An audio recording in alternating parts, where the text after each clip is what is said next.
তোমাদের ইউটিউব চ্যানেলে active study আমি দিব্যেন্দু। আজকের এই ভিডিওতে সিআইএসএফ কনস্টেবল ট্রেডসম্যান 1161টি পোস্টের যে ভ্যাকেন্সি বেরিয়েছে সেই ভ্যাকেন্সির এক্সাম সিলেবাস নিয়ে আমরা এই ভিডিওর মধ্যে আলোচনা করব। অর্থাৎ তোমাদের এই সিআইএসএফ কনস্টেবল ট্রেডসম্যানের রিটেন এক্সামের যে সিলেবাস সেই সিলেবাস এই ভিডিওর মধ্যে আলোচনা করব। এছাড়াও তোমরা কীভাবে প্রিপারেশন করলে যাতে এক চান্সেই তোমরা এই সিআইএসএফ কনস্টেবল ট্রেডসম্যানের এক্সাম ক্র্যাক করতে পারো বা ফাইনাল সিলেকশন পাও, সমস্ত কিছু বিস্তারিত আপডেট এই ভিডিওর মধ্যে তোমাদের সঙ্গে শেয়ার করবো। ভিডিওটাকে যদি ভালো লাগে ভিডিওকে অবশ্যই লাইক করে দিও, আর এরকমই হেল্পফুল ভিডিও পেতে এবং সরকারি হিসাবে আপডেট পেতে তোমরা আমাদের চ্যানেলটিকে সাবস্ক্রাইব করে পাশে থাকা বেল আইকনটি প্রেস করে যুক্ত থাকতে পারো পরবর্তী আপডেট পাওয়ার জন্য।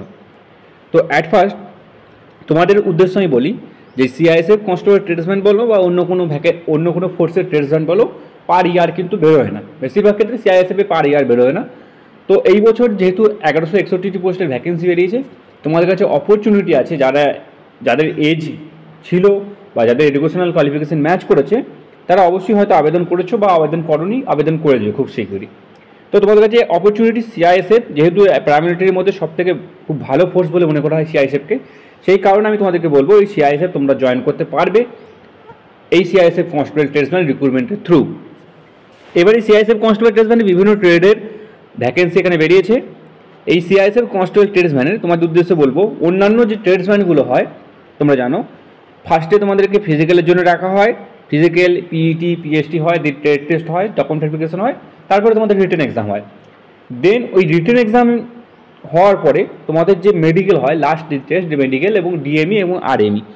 এই ডিএমই এবং আরএমইতে অন্য যতগুলো ফোর্স আছে ততগুলো ফোর্সের 2 থেকে 5 গুণ ক্যান্ডিডেটকে তারা কিন্তু মেডিকেলের জন্য ডাকে, অর্থাৎ মেডিকেল করানোর জন্য ডাকে।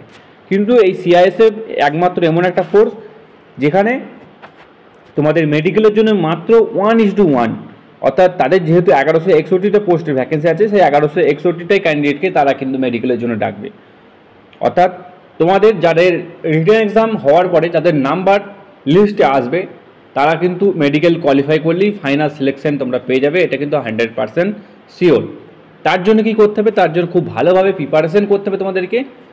পড়াশুনোটা এখন থেকে শুরু করতে হবে। যারা এখনও পর্যন্ত পড়াশোনা শুরু করেনি তারা যে সিআইএসএফ ট্রেডসম্যান যদি সিলেকশন পেতে চাও, একটা সরকারি চাকরি পেতে চাও, তাহলে তোমাদেরকে অবশ্যই পড়তে হবে।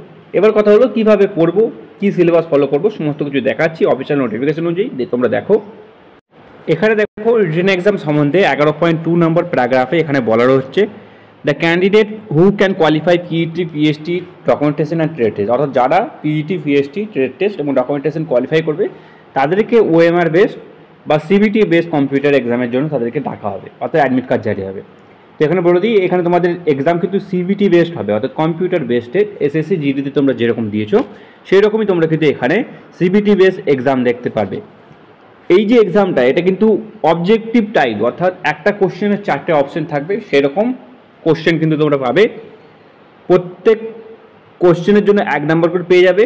100টি কোশ্চেন থাকবে, 100 নম্বরে তোমাদের পরীক্ষা থাকবে। 2 ঘন্টা তোমাদের মধ্যে টাইম দেওয়া হবে, অর্থাৎ 120 মিনিট তোমরা কিন্তু টাইম পাবে এই সিআইএসএফ কনস্টেবল ট্রেডসম্যানের জন্য।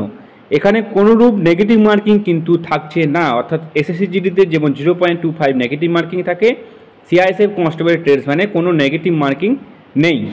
এখানে তোমরা একটা বেনিফিট পাবে, অর্থাৎ যেহেতু নেগেটিভ মার্কিং নেই সেই কারণে অনেকজনেই আন্দাজে কোশ্চেন অ্যান্সার করতে পারবে। এছাড়াও তোমাদের এখানে নাম্বার ক্যারি করার প্রবণতাটাও অনেকটাই বেশি থাকবে। এবার যেটা হচ্ছে, যেটা মেন জিনিস, সেটা হলো তোমাদের এক্সামের ল্যাঙ্গুয়েজ কী থাকবে। এক্সামের ল্যাঙ্গুয়েজ হিন্দি এবং ইংলিশ ল্যাঙ্গুয়েজে থাকবে, যেটা এসএসসি জিডির ক্ষেত্রে বাংলাতে তোমরা কোশ্চেন পাও, এখানে কিন্তু হিন্দি ইংলিশ দুটো ল্যাঙ্গুয়েজেই কোশ্চেন পাবে, অন্য কোনো ল্যাঙ্গুয়েজে তোমরা কিন্তু কোশ্চেন এখানে পাবে না। প্রথমে মেন যে জিনিস সেটা তোমাদের উদ্দেশ্যে বলি, মেন হলো কি তোমাদের অন্যান্য ফোর্সের বা এসএসসি জিডিতে তোমরা দেখে থাকবে যে টোটাল 4টে পার্ট থেকে কিন্তু এখানে কোশ্চেন তোমাদের হয়, কিন্তু সিআইএসএফ কনস্টেবল ট্রেডসম্যানে 5টা পার্টে তোমরা কোশ্চেন দেখতে পারবে, অর্থাৎ প্রত্যেকটা পার্টে 20টা করে কোশ্চেন এখানে থাকবে। যেটা এসএসসি জিডিতে 4টে পার্ট থাকে, 20 নাম্বার করে থাকে, 20টা করে কোশ্চেন থাকে, কিন্তু এখানে তোমাদের 5টা পার্ট থাকবে। একদম আমি জেনুইন এবং অথেন্টিক ইনফরমেশন দিচ্ছি, ভালো করে তোমরা বুঝবে এবং নোটিফিকেশন অনুযায়ী তোমাদেরকে দেখাচ্ছি। প্রিভিয়াসেও এরকম কোশ্চেন এসেছিলো, সেই অনুযায়ী আমি তোমাদেরকে দেখাচ্ছি। ভালো করে এখানটা দেখো, তাহলেই বুঝতে পারবে। দেখো, এই জেনারেল অ্যাওয়ারনেস জেনারেল নলেজ এটা একটা পার্ট হয়ে গেল। তারপরে কমা দাঁড়িয়েছে দেখো, নলেজ অফ এলিমেন্টারি ম্যাথামেটিক্স এটা একটা পার্ট, অর্থাৎ ম্যাথ থেকে কোশ্চেন, জিকে জিএস থেকে কোশ্চেন, দুটো পার্ট গেল। তৃতীয় পার্ট হলো অ্যানালিটিক্যাল অ্যাপটিটিউড। অ্যানালিটিক্যাল অ্যাপটিটিউড মানে হলো এটা হলো রিজনিং, কিন্তু রিজনিংয়ের দুটো ভাগ আছে, একটা হচ্ছে অ্যানালিটিক্যাল আর একটা হলো তোমাদের ডিস্টিংগুইশ প্যাটার্ন। এটা আমি পরবর্তীকালে ডিটেলসে বলবো যে রিজনিংয়ে কোন কোন ডিস্টিংগুইশ প্যাটার্নের কোশ্চেন কোনগুলো থাকে আর অ্যানালিটিক্যাল অ্যাপটিটিউড কোনগুলো থাকে। তো এই যে অ্যানালিটিক্যাল অ্যাপটিটিউড, এখান থেকে 20টা কোশ্চেন থাকবে।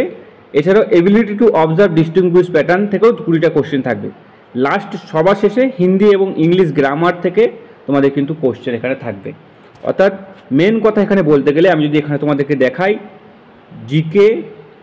জিকে জিএস থেকে 20 নাম্বার থাকবে, ম্যাথামেটিক্স থেকে 20 নাম্বার থাকবে, রিজনিং থেকে টোটাল 40 নাম্বার থাকবে এবং গ্রামারের পার্ট থেকে তোমাদের 20 নাম্বার থাকবে। টোটাল কিন্তু এই 100 নাম্বারে তোমাদের পেপার থাকবে। এটা 100% পরীক্ষায় মেলে নিও। যদি এর বাইরে কোশ্চেন আসে, অর্থাৎ রিজনিং থেকে যদি 40 নাম্বার না আসে, তাহলে আমি ইউটিউবে ভিডিও করা ছেড়ে দেবো। এটা কিন্তু চ্যালেঞ্জ দিলাম, একদম অফিসিয়াল যে ডাটা, সেই অফিসিয়াল ডাটা আমি তোমাদেরকে দেখাচ্ছি। অন্য কোনো ভিউয়ার্স, অন্য কোনো ইউটিউবার হয়তো তোমাদেরকে প্রত্যেকটা পার্টে 25টা করে কোশ্চেন দেখাবে, কিন্তু আমি তোমাদেরকে বলছি রিজনিংয়ের 40 নম্বর তোমরা এখানে পাবে, জিকে জিএসে 20 নাম্বার, ম্যাথামেটিক্সে 20 নাম্বার, এছাড়াও গ্রামারে 20টা কোশ্চেন তোমরা এখানে দেখতে পারবে। একদম যেদিন রিটেন এক্সাম হবে সেদিন আমার এই কথাটা মিলিয়ে নিও। এখানে তোমাদেরকে আরেকটা জিনিস দেখাই, যে তোমাদের যখন রিটেন এক্সাম হয়ে যাবে, সেই রিটেন এক্সাম হওয়ার পর তোমাদের যে টেন্টেটিভ অ্যান্সার কি আছে সেটা সিআইএসএফ রিক্রুটমেন্টের যে অফিসিয়াল ওয়েবসাইট আছে, সো ওয়েবসাইট থেকে তোমরা কিন্তু দেখতে পারবে। এবং এই অ্যান্সার কি দেখার পরে তোমাদের যদি মনে হয় কোনো কোশ্চেনে ভুল ত্রুটি রয়েছে, অর্থাৎ কোনো কোশ্চেন অ্যান্সার তুমি সঠিক দিয়েছো কিন্তু সিআইএসএফ তোমাকে রং করে দিয়েছে, সেখানে তুমি 100 টাকা ফি লাগবে। সেই ফি দিয়ে তোমরা কিন্তু সেই কোশ্চেনের উপর চ্যালেঞ্জ করতে পারো, যেটা এসএসসি জিডির ক্ষেত্রেও যেরকম হয় সেরকমই। সবথেকে মজাদার ব্যাপার যেটা বলি, সবথেকে মজাদার ব্যাপার হলো এখানে বলা আছে এসএসসি জিডিতে যদি তোমাদের দুটো বা তার থেকে বেশি কোনো শিফট হয় এই সিআইএসএফ কনস্টেবল ট্রেডসম্যানের এক্সামে, সেই ক্ষেত্রে তোমাদের এই যে স্কোরটা সেটা কিন্তু নর্মালাইজ করা হবে, যেরকম এসএসসি জিডির ক্ষেত্রে করা হয়।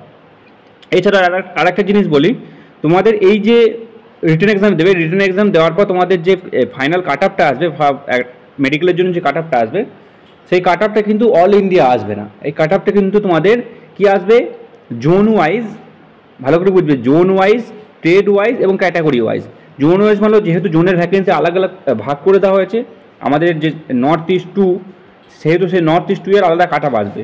এছাড়াও ট্রেড, প্রত্যেকটা ট্রেডের আলাদা কাট আপ আসবে এবং প্রত্যেকটা ট্রেডের মধ্যেও এসটি, এসসি, ওবিসি, জেনারেল তাদের কিন্তু আলাদা আলাদা কাট আপ তোমরা দেখতে পারবে। তো এই ছিল তোমাদের এই সিআইএসএফ কনস্টেবল ট্রেডসম্যানের রিটেন এক্সাম সম্বন্ধিত সিলেবাস। যদি ভিডিওটা ভালো লাগে, ভিডিওটাকে তোমরা